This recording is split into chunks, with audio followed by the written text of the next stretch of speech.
Lemos assim a palavra do Senhor em Isaías capítulo 11, dos versos 6 em diante. O lobo habitará com o cordeiro, e o leopardo se deitará junto ao cabrito. O bezerro, o leão novo e o animal cevado andarão juntos, e um pequenino os guiará. A vaca e a ursa pastarão juntas, e as suas crias juntas se deitarão. O leão comerá palha como o boi. A criança de peito brincará sobre a toca da áspide, e o já desmamado meterá a mão na cova do basilisco. Amém, aleluia. Deus tem uma palavra forte para você nessa noite. E como nós lemos há uns domingos atrás, a palavra do Senhor, ela não volta vazia. Nesse texto que nós lemos, algo está para mudar no nosso meio. Você crê nisso? Amém?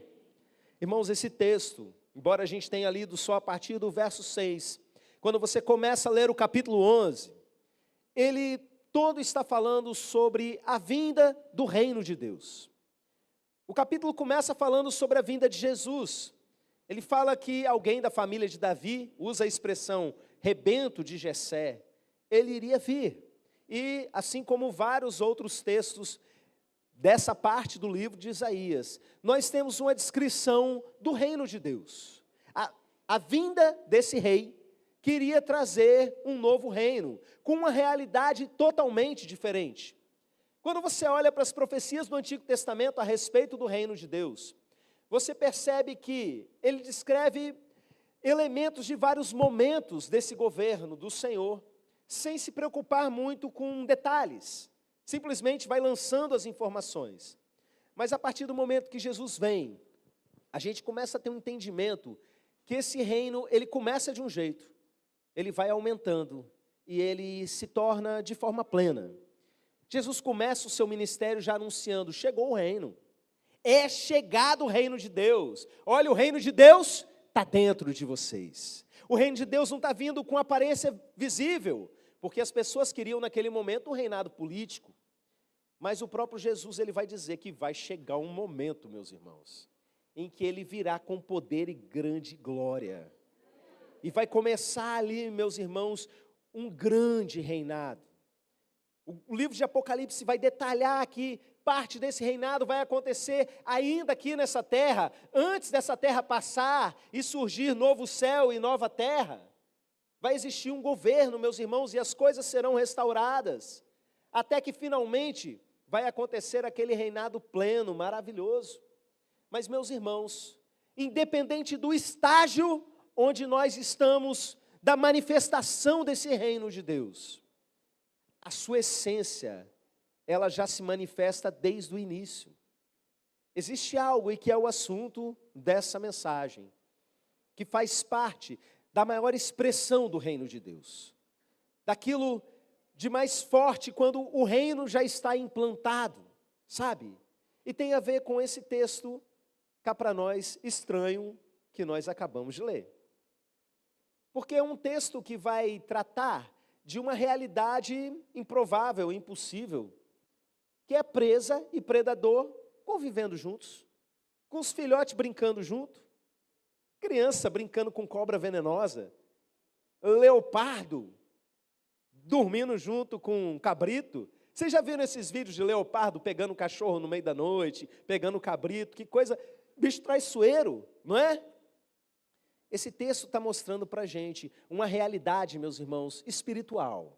Eu sei, você já viu aquele folhetinho, né, do leãozinho com as crianças comendo maçã, né? Todo mundo já viu. Existem algumas pessoas que tendem a ler a Bíblia de forma literal em textos que são poéticos. Eu não tenho problema nenhum na manifestação do reino de Deus, a própria natureza se comportar dessa forma. Zero problema com isso, meus irmãos, mesmo porque uma profecia ela se cumpre de diversas formas diferentes. Mas eu quero chamar a atenção para vocês para algo. O texto profético, ele carrega muita poesia. Quando começa dizendo que virá o Messias, por exemplo, ele não fala, vai nascer uma criança e tal, tal, tal. Ele fala de forma poética do tronco de Jessé, como se a família de Jessé fosse uma árvore, vai sair um rebento, ou seja, um ramo, né? Um renovo das suas raízes. Eita glória! A oliveira, ela vai brotando das raízes e criando outras ao redor. O nome disso é rebento. Há toda uma poesia. Quando fala do poder de Jesus, fala: da sua boca sairá uma vara e com essa vara ferirá a terra. Aí você imagina se fosse literal. Sai uma varona, pá, dá uma batida na terra. A gente que lê, entendendo o gênero literário que se trata, você sabe, está falando do poder que sai da boca de Jesus. Sabe? Da agressividade, como a palavra de Deus atinge esse planeta. É disso que está falando. Meus irmãos, esse texto ele carrega uma beleza poética muito profunda. E ele está falando e ensinando sobre uma das maiores características, expressões do reino de Deus, que é a unidade, a comunhão, mesmo quando ela parece impossível. Nós vamos aprender algumas coisas nesse texto a respeito disso. Mas antes de entrar propriamente no que esse texto está dizendo, eu preciso falar para você que de repente não viu as outras mensagens.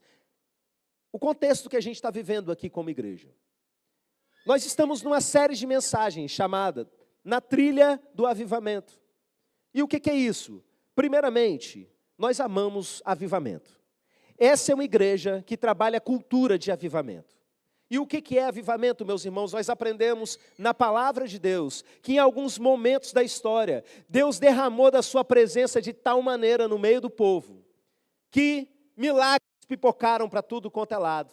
Muita gente que não cria em Deus passou a crer, muitas pessoas tiveram o seu coração quebrantado, famílias inteiras foram restauradas e principalmente multidões se converteram a Cristo. E como consequência desses períodos de avivamento, um verdadeiro fervor missionário nasceu no meio da igreja, no meio do povo de Deus. A gente lê no Antigo Testamento profecias a respeito disso, a gente vê isso acontecendo no Novo Testamento.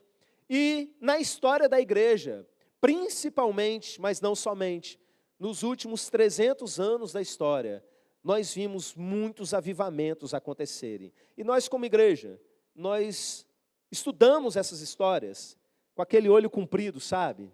Meu Deus, faz de novo. Derrama essa vida outra vez, porque a gente está cercado de morte. Tem um monte de morte espiritual para tudo quanto é lado. Tem um tanto de gente que eu amo que está indo para o inferno. E eu não consigo fazer nada.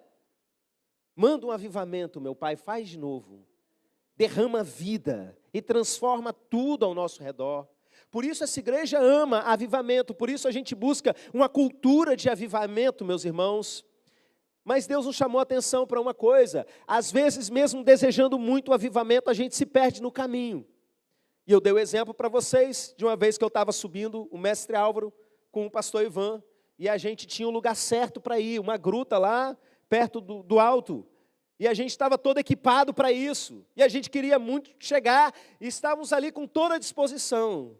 Mas a gente se perdeu da trilha e precisou de ajuda de um outro irmão nosso, que inclusive é guia, para a gente chegar de novo na trilha e chegar ao local que a gente precisava. E meus irmãos, o Senhor tem falado, eu estou aqui para ajudar vocês a me acharem. A primeira mensagem falou sobre o retorno à palavra. Você precisa amar mais a palavra, responder mais a ela. Eu vou dar um testemunho meu, tá? Do que eu fiz depois dessa mensagem. Porque a primeira mensagem bate em mim. Irmãos, eu acordo pela manhã e eu procuro, antes de ler qualquer mensagem, antes de fazer qualquer coisa no celular, primeiro eu leio a palavra. Quando eu vou dormir, antes de eu fazer qualquer outra coisa, tentar dormir, primeiro eu leio pelo menos um capítulo da palavra, meus irmãos. Você sabe por quê? Porque eu quero ser o homem do Salmo 1. Aquele que tudo que faz dá certo. E esse homem do Salmo 1, que tudo que faz dá certo, ele medita. Ele não só lê, ele medita na palavra de dia e de noite. Ele tem prazer na lei do Senhor. eu quero ter mais prazer na lei, e eu não quero perder um dia e nem uma noite sem ter meditado na palavra, porque eu quero que tudo que eu vou fazer dê certo, que Deus derrame essa vida plena, que é promessa sobre mim. Semana passada, a gente veio para a segunda base dessa trilha do avivamento, que Deus nos chama a retornar, que é uma vida mais disciplinada e apaixonada de oração. Muitos irmãos aqui nessa igreja já foram mais de oração. Já tivemos mais salas de oração em funcionamento, meus irmãos. E eu quero que você se pergunte se você não é essa pessoa. Aprendemos também sobre a vida de santidade e a sua relação com o avivamento, a oração. Mas nessa noite, meus irmãos, a terceira base, que ela não pode existir sem as outras duas primeiras. Você não dá conta de ter a segunda base se não tiver a base da Bíblia. Você não dá conta de ter essa terceira se não tiver essa base da oração. Então ela está estrategicamente na noite de hoje. Por isso que eu digo que Deus vai entregar para você algo de muito valioso na noite de hoje. Essa base se chama unidade da igreja. Irmãos, unidade da igreja está totalmente relacionado a avivamento. Quando Deus criou o ser humano, nós tínhamos comunhão plena com Ele, e comunhão plena entre nós. Mas a partir do momento que o pecado veio e essa comunhão com Deus foi quebrada, a nossa comunhão, a nossa unidade com os nossos irmãos também foi. A boa notícia é que quando Jesus morreu por nós na cruz, Ele não só nos restaura na nossa direção a Deus, mas também na direção dos nossos irmãos. E uma coisa está totalmente relacionada à outra. A gente não tem como ter unidade com Deus se nós não temos com os nossos irmãos. Existe um versículo que eu gosto muito no primeiro capítulo de 1 João que diz assim: mas se andarmos na luz, como Ele na luz está, temos comunhão uns com os outros, e o sangue de Jesus Cristo, seu Filho, nos purifica de todo pecado.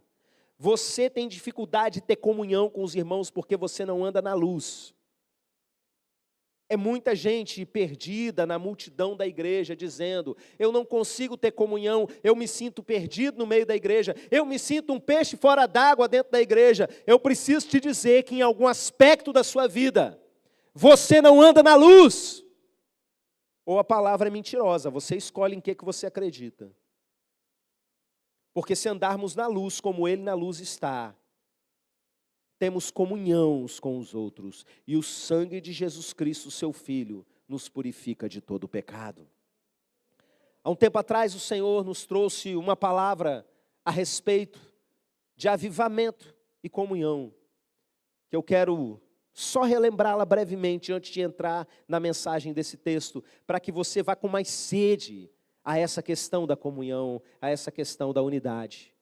Irmãos, o Salmo 133 é um salmo muito famoso, que fala: ó quão bom e quão suave é que os irmãos vivam em união. Tudo quanto a igreja prega esse texto, mas poucos conseguem entender o tamanho da consequência disso.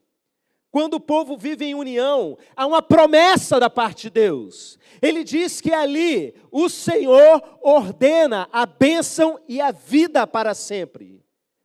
É isso que nós vemos em situações de avivamento, meus irmãos. Ali o Senhor resolve derramar bênção, resolve derramar vida.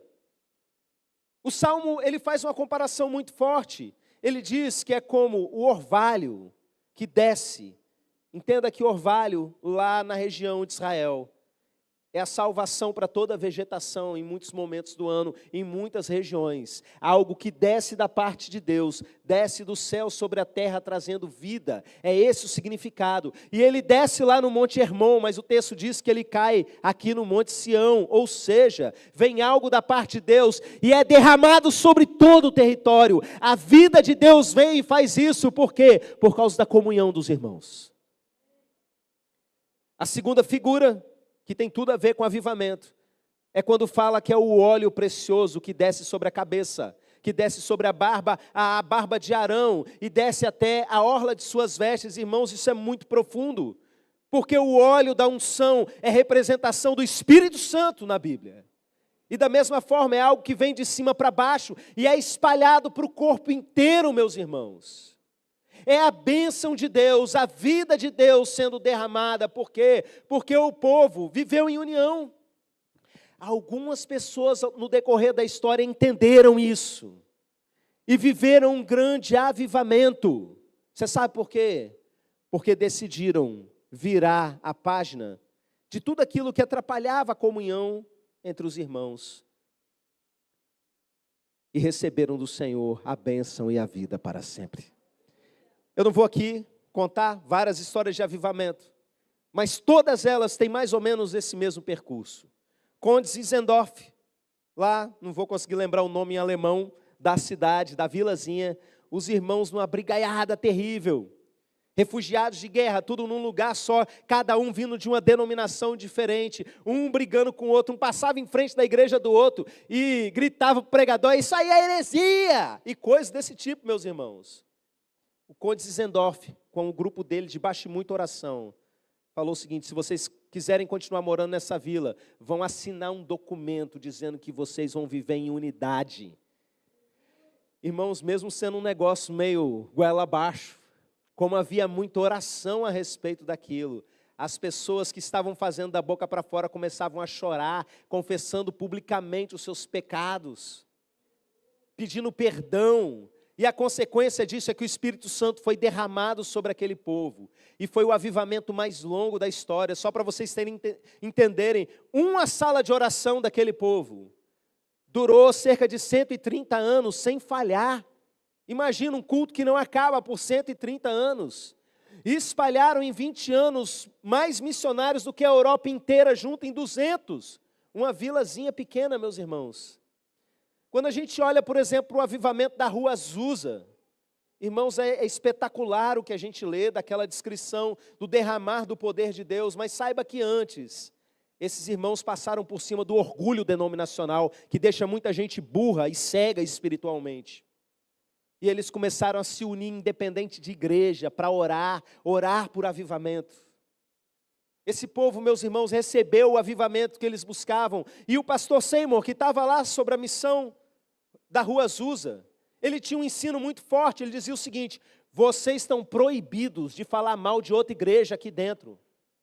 Porque ele tinha medo de que eles afastassem a unção do Espírito, a bênção e a vida ordenada sobre eles, se alguém quebrasse a unidade do corpo. Mas pastor, estão falando mal da gente, não interessa, fala bem deles. E foi assim, meus irmãos, que tanto milagre, e tanta cura, e tanta coisa espetacular, tantas conversões aconteceram ali naquele local. Se hoje o Evangelho tem prosperado nessa nação, é por causa principalmente de uma igreja que muitos não dão importância para ela, chamada Assembleia de Deus. Que embora a gente veja coisas estranhas como em todo lugar, vemos muita gente séria fazendo um trabalho lindo e evangelizando essa nação. E nasceram da onde? Nasceram justamente de lá, meus irmãos, porque foi um avivamento de verdade. Você quer um avivamento? Presta atenção no que eu vou dizer agora. Avivamento depende de comunhão, meus irmãos. Para que um avivamento venha, a terceira base que eu tenho falado para vocês, é realmente que vocês vivam em unidade. E você precisa entender uma coisa muito séria. Presta atenção. Se você é alguém com problema de relacionamento e enrolando para resolver dentro da igreja, se você é alguém que perdeu seu relacionamento, sua unidade com alguém e não está correndo atrás para resolver, você é o responsável por atrasar esse avivamento. Milagres não estão acontecendo por culpa sua. Pessoas não estão se convertendo por culpa sua, porque você está atrasando o avivamento que Deus quer derramar. Irmãos, a igreja perseverante dos últimos tempos é aquela que vai levar o evangelho a todas as nações. Mesmo debaixo da maior perseguição da história. Como isso é possível? Isso só é possível com o avivamento. Mas o avivamento não vai vir se você continuar atrasando com a sua dureza de coração. Por isso vamos ao texto. Isaías, capítulo 11, verso de número 6 em diante. nós lemos sobre presas e predadores. Como uma presa pode viver junto com um predador? Porque são naturezas diferentes. E eu quero que a primeira coisa que você entenda é isso. Nós somos seres de naturezas diferentes. Irmãos, a igreja reúne pessoas das mais diversas origens, como eu orei a respeito disso agora há pouco.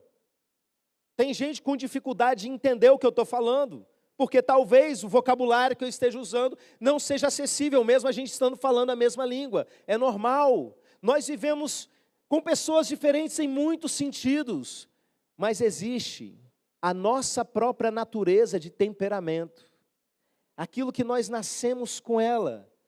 E a iniquidade que a gente carrega, o pecado que a gente carrega, o pecado de um é diferente do pecado do outro. E às vezes o nosso pecado, a gente gosta de dizer que ele é desse tamanhozinho, e o pecado do outro é gigantesco. Não é assim? E mesmo assim, meus irmãos, pessoas de naturezas diferentes, o que o texto está dizendo é que no reino de Deus é possível elas viverem juntas. Primeira coisa, meus irmãos, você precisa crer que isso é possível. Porque no mundo lá fora, meus irmãos, as pessoas diferentes que começam a ter treta entre si, elas simplesmente chegam um momento que diz, já deu, eu não tenho que ser submetido a isso, eu não preciso aguentar isso, eu não tenho que ficar nesse lugar, e se tiver que chutar um emprego para fora, chuta, porque melhor emprego do que a minha saúde mental, e resolve muitos deles. Tomei ranço dessa pessoa, termina um casamento, abandona mulher e filhos, abandona marido com os filhos e não estão nem aí. Por quê? Porque o entendimento é, eu não tenho que conviver com essa pessoa. Acabou. Reino de Deus é diferente. Não existe ex-irmão, meus irmãos. Eu preciso que você entenda isso, sabe? A vontade de Deus não é só vocês juntos lá no céu, já sem pecado, sem tristeza, sem dor. Não, a oração de Jesus é sobre aqui, nós sermos um. A vontade de Deus é essa, aqui nessa realidade, meus irmãos. E a gente não vai conseguir avançar se você não crer que isso é possível. Pastor, é impossível eu conseguir ter comunhão com gente desse tipo, presta atenção. Eu não estou falando aqui de bandido perigoso. Eu não estou falando aqui de líderes abusivos, imorais, pilantras da nossa geração. Existem líderes narcisistas que realmente oprimem. Eu não estou falando que você é obrigado a se submeter à violência. Eu estou falando de gente crente, com defeito uns com os outros. Porque, meus irmãos, 99,9%, eu creio, não fiz nenhum apanhado estatístico para fazer essa afirmação, mas eu creio pela minha experiência. É por problemas pequenos, é por coisas simples. É pela dureza do nosso coração mesmo, sabe? Pastor, é impossível, presta atenção. Aqui nesse lugar é diferente de lá fora. Aqui o impossível acontece, aqui o improvável vira rotina, porque o nosso Deus é um Deus de milagre, e esse lugar é o lugar do milagre, creia nisso, porque se você não crê, você desiste. A igreja é o lugar que está aqui para expressar o reino, na sua imperfeição, na sua fragilidade, com seres humanos imperfeitos, nós estamos aqui para expressar o reino de Deus, e esse valor do reino é o mais básico, meus irmãos. Unidade, comunhão, nós precisamos crer que isso é possível, para que a gente passe então para a parte da prática. Vamos à parte da prática.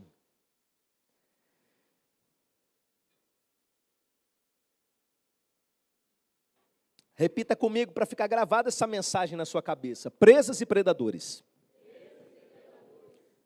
Será que você é uma presa ou será que você é um predador? Uma pessoa com o coração quebrantado, ele é capaz de olhar para dentro de si e se ver como um predador. Mas eu quero dizer para você, baseado nesse texto, que tanto o comportamento de presa quanto o comportamento de pregador são horrorosos. E eles prejudicam a plena unidade da igreja. E eu preciso te dizer mais uma coisa a respeito de quem você é. Muito provavelmente, cada um de vocês aqui, assim como eu, carrega um pouco de presa e um pouco de predador. Sabe quando você é predador? Quando você é perigoso. E eu falo perigoso, não quer dizer que você está guardando uma faca aí, alguma coisa para fazer alguma maldade com alguém, não. Nós estamos falando de pecados de relacionamento. E você sabe que às vezes você é perigoso com pecados de relacionamento. Você é o leopardo da história. Você é o urso da história. A gente vê o urso tão fofinho, né? Mas pessoal que convive em cultura que tem urso rodando sabe que se ele correr atrás de você, a única chance de você escapar é você estar com um amigo que corre menos que você. Bicho é perigoso. Predador brabo. E olha, nós estamos cheios de predadores perigosos, gente perigosa para a unidade da igreja, cheia de pecados relacionais. É gente que é violenta nas palavras, é gente que é agressivo na palavra, mas faz parte da natureza da pessoa. Assim como faz para o leopardo, assim como faz para o leão, para o urso. Não estou nem aí. Eu estou falando de milagre, eu estou falando de transformação, não estou falando de reino de Deus, que pega o leopardo e transforma num bicho mansinho para deitar do ladinho do cabrito. Dos filhotes brincar junto. É a sua natureza? É. Mas Deus é poderoso para transformar, você acabou de declarar agora há pouco. Tem gente que o problema não é simplesmente a violência nas palavras, é o veneno que escorre, sabe? Que vai comentar sobre uma situação, ai amiga, deixa eu te desabafar aqui, e solta aquele veneninho, e pega uma situação desse tamanzinho, e transforma numa coisa gigantesca, e bota todos os holofotes em cima do problema, e coisas desse tipo. Predador. Tem gente que naturalmente, faz parte da natureza, gente, natureza do ser humano caída, é manipulador, que gosta de contornar a situação, de fazer isso, fazer aquilo, aquele negócio meio político, sabe? Estava vendo um pastorzinho na internet, outro dia, dando uma entrevista, e eu fiquei olhando, meu Deus, o chamado desse menino aí, não é para ser pastor não, é para ser político e político perigoso. O poder assim de ir manipulando, de conduzindo a pessoa na conversa, de ir envolvendo, é um perigo para o relacionamento. Você tem um pouco de predador, você tem um pouquinho de veneno, você tem um pouquinho de maldade dentro de você. Mas qual é o comportamento da presa? A presa, ela tem o comportamento de fugir e de se esconder e de se proteger. Isso também é um problema quando a gente está falando poeticamente de pecados relacionais. Irmãos, muita gente tem saído de igreja justamente por conta disso, porque vê situações emocionalmente complicadas e qual é o caminho que se tem? Fugir, se proteger, se esconder. Esse é um problema grandioso, porque a pessoa que ela tem o comportamento de presa, ela olha para situações e ela sempre enxerga perigo. Sabe, vocês já viram esses documentários, tipo National Geographic e coisas assim? Que está lá mostrando um cervo pastando e de repente lá longe ele percebe um predador camuflado. O bicho começa a correr numa velocidade impressionante porque ele detecta o perigo de longe. Você que tem o comportamento de presa, é assim que funciona para você. Você bate o olho e fala assim, aquela pessoa ali, ela está com um problema comigo. Fulano de tal mudou comigo. E a partir daquilo começa a puxar um fio. E aquilo vai virando um problemão, sabe? Olha, essa pessoa aí está falando mal de mim. Aquela menina lá está rindo de mim. Eu acho que essa pessoa está querendo tomar meu lugar como líder. O comportamento da presa. E eu o tempo todo assim, sabe? O tempo todo atento. Para que lado que eu tenho que fugir, para que lado que eu tenho que proteger, o que eu tenho que fazer para poder guardar a minha saúde emocional, a minha proteção. Queridos, se a gente for falar de saúde emocional, beleza, ela fora, né, e tal, normal, não tenho que discutir de você, se proteja. Mas, meus irmãos, nós estamos falando de algo muito maior do que isso. Nós estamos falando de uma unidade dentro do reino de Deus. Mas, pastor, e se eu começar a baixar a guarda?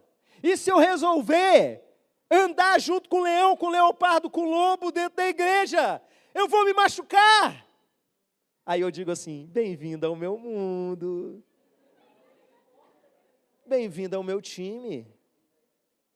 Eu lembro agora, sabe, de cabeça, de 2 grandes pastores que tomaram um tiro e morreram num atentado. Homens que estavam lutando por unidade dentro da igreja. Buscar unidade sangra. É isso aí. Você acha que Jesus sangrou? Para que você fosse um com seu irmão? Às vezes as pessoas pensam que eu sou meio cego. Ao longo do ministério a gente já viveu muita coisa, que os mais antigos sabem.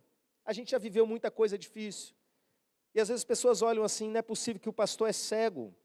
Não está vendo a maldade da pessoa. Irmãos, talvez eu seja um pouco cego. Mas talvez eu esteja enxergando uma coisa além que a maioria não está enxergando. Tem um avivamento, se eu conseguir restaurar a unidade. Tem algo muito mais importante. Mas pastor, talvez você seja meio burro para se submeter a algumas coisas. Irmãos, é possível que até eu seja um pouquinho. Mas talvez eu tenha um entendimento que a maioria não tenha. Da urgência espiritual de se ter uma unidade completa dentro da igreja, meus irmãos. Que é muito maior do que qualquer treta, se me machucarem, se me ferirem, se me ofenderem. Eu não vou ser predador, eu não vou ser a vítima, a presa.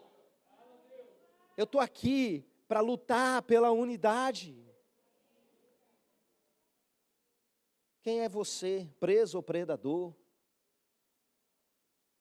Seja alguém disposto a lutar por esse avivamento, dando a outra face, caminhando a outra milha, sabe? Sendo alguém simples de coração, pronto para se abrir. Mas e se a pessoa for um agressor e me agredir? Deus está vendo. Presta atenção, não estou falando para você se submeter a relacionamentos abusivos. Entenda, eu estou falando de situações de unidade da igreja, sabe? A pessoa fofocou, falou mal de mim, eu confiei. Bem-vindo ao meu mundo. A pessoa fez isso, eu fiz aquilo, ela foi e me apunhalou pelas costas. Mais uma cicatriz para você, vamos em frente. Jesus sofreu mais por você. Eu prefiro, meus irmãos, errar tentando fazer o certo do que ser um covarde que foge toda vez que a ameaça surge.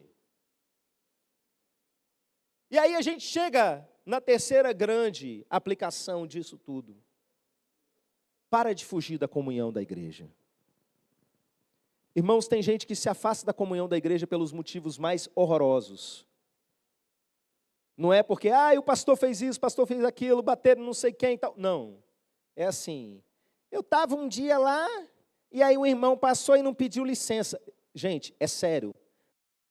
Gente que a gente batizou há pouco tempo, falou isso para mim. Eu saí, pastor, aí começou a listar os problemas. Porque eu estava num culto de ceia, foram passar e tal, e aí puxou minha mulher passar. É assim.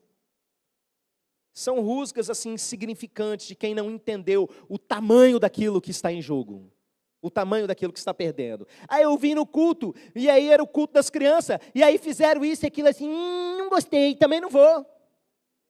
Eu fui numa célula, aí eu não sei quem estava fazendo não sei quem e tal, não gostei do que fizeram, também não vou mais. Irmãos, você está atrasando o avivamento. E o primeiro avivamento que não está vindo é o da sua própria vida. É da sua casa, da sua família. Olha, eu estava conversando com um pastor uns meses atrás, e ele estava desabafando comigo que enquanto ele estava saindo da casa dele, indo para o culto de domingo à noite, ele começou a ver no bairro, aquele monte de gente rua fora, cada um numa atividade diferente. E o coração de pastor dele se doeu, sabe? E ele começou a pensar, será que essa gente não tem igreja para ir? Mas tinha, porque a gente conhece muita gente do nosso próprio bairro, né? O que essas pessoas estão fazendo da vida delas, que elas não estão na igreja numa hora dessas, que elas não estão correndo para os seus próprios cultos, estão fazendo qualquer outra coisa agora, que não estão indo para o culto, está em comunhão com os irmãos. E aí ele foi e concluiu dizendo o seguinte, o que essas pessoas estão em casa assistindo culto online, ao invés de estar no culto na igreja? E aí, meus irmãos, eu preciso dar uma palavrinha a respeito disso. A transmissão, a live, nós não vamos parar, ela é uma bênção, alcança muita gente, mas ela não é o culto da sua igreja, é uma transmissão dele. Você precisa fazer essa diferença na sua cabeça. Quem está acamado num leito de hospital, vai receber uma palavra, vai ter notícia do que está acontecendo, vai cantar de longe, porque ele não pode estar em comunhão, porque está num leito de hospital. Eu fui extremo, mas deixa eu trazer para cá, doente em casa, passando mal em casa, acontece com dor, não consigo vir, ficar sentado na cadeira, temos irmãos nessa situação. Ok, porque vocês não podem estar na comunhão nesse culto, você pode estar lá. Eu não estou falando também que a gente tem que estar em todas as programações que acontecem praticamente todos os dias da semana, não é? Aqui na igreja é assim, mas meus irmãos, temos irmãos que passam meses sem vir a um culto, que perdem uma ceia atrás da outra, e dá a desculpa esfarrapada de que eu vejo pela live. Você vê, você não está na comunhão com os seus irmãos. É aqui, meus irmãos, nesse ambiente, que a Bíblia ensina da gente estar junto, da gente ser um. Voltando para a metáfora, que é a terceiro grande ensino nesse texto para a gente. Existem animais que eles são solitários. Existe o urso que eu falei para vocês agora há pouco, que é um animal solitário. Existe o leopardo, que é um animal solitário. Eu fui pesquisar, né, quais eram os outros. Existe o koala, que é um animal solitário. Mas existem aqueles animais que na biologia são chamados de animais gregários.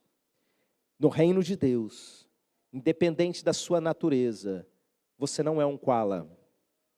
Você é um animal gregário. Leopardo e cabrito deitam juntos. Criancinha de peito pega na cobra venenosa, porque a natureza da cobra não importa mais, a fragilidade da criança não importa mais. Nós estamos vivendo debaixo do governo de um reino messiânico, o reino de Jesus, o reino de Deus. E nesse reino, meus irmãos, nós somos animais gregários. A nossa natureza caída é restaurada pelo Senhor. Eu sei que é um culto longo, é um culto de ceia. Mas existe uma coisa que precisa acontecer. Porque a palavra, ela não tem que ser simplesmente ouvida, ela precisa ser respondida. E eu quero te convidar para fazer algo nesse momento. Nós vamos fazer um gesto de grande significado e aplicação profética da fase nossa, daqui para os próximos dias, para o que Deus tem para a gente. Você vai sair do seu lugar, vai procurar alguém, e você vai dar um abraço. E nesse abraço você vai estar dizendo assim: eu estou disposto a viver unidade com você. Presta atenção, não é um tempo de discutir relacionamento, não é tempo de DR. Não é tempo de provar quem está certo. Se você se viu em algum momento como presa, você vai chegar, ou como predador, você vai chegar, vai dar um abraço. Não é para você ir simplesmente em alguém aleatório. Você pode dar muitos abraços, pode, até para dar uma disfarçada, né? Mas olha, vai lá e dá um abraço. Mas se um predador vier te dar um abraço, não seja presa. Abre o coração, eu estou disposto. E dá um abraço apertado. Eu senti, meus irmãos, que nós deveríamos fazer isso. Como mensageiro de Deus sobre essa igreja, Ele me confiou essa palavra. Eu botei muita gente em oração para que algo de Deus fosse derramado sobre vocês. Ministério de Louvor não vai vir tocar uma música, eu vou tocar essa música sozinho. E toda a igreja deve abraçar o máximo de pessoas. Fica de pé e deixa eu orar por você. Irmã Alexa, é possível aquilo? Amém? Duas mãos assim, ó.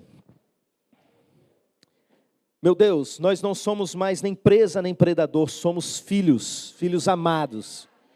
E vivemos nesse momento, debaixo do teu reino, sob o teu governo.